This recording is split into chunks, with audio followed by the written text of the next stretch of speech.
thank you so much for joining us here at Super Return in Berlin.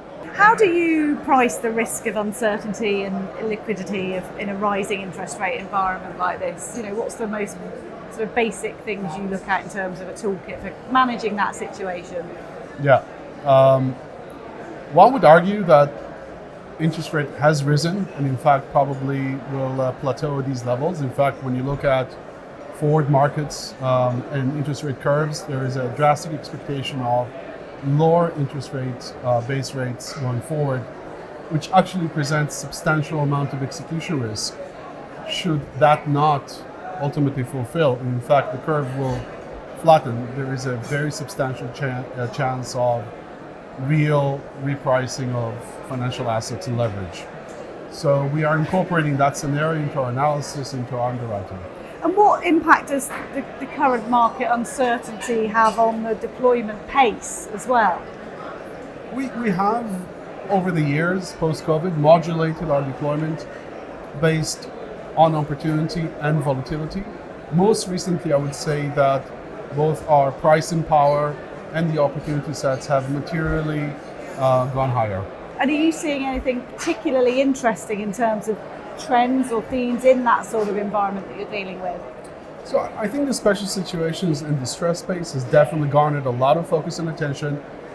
There is the background feel that there is a lot of capital already dedicated to that space. I would say that depending on what you specialize in, jurisdiction and market approach, in our case, lower middle market sizing, I think you still have substantial gaps of available capital.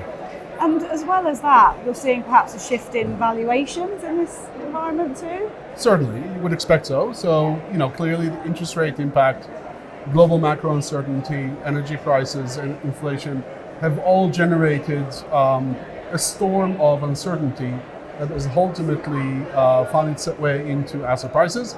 We do expect that high leverage exposed assets and market sectors will continue to suffer.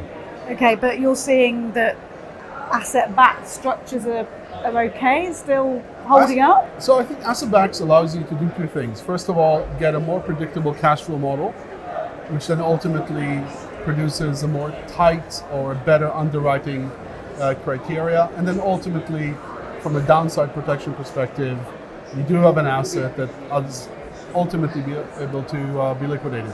There's been a lot of conversation at this event about the fact that this sort of environment really highlights who the good players, the best players, the reliable players are. So how do you like to differentiate yourself in those terms?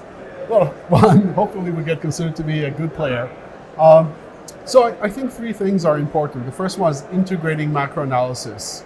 For the past 12 plus years, very little background noise was actually factored into investing.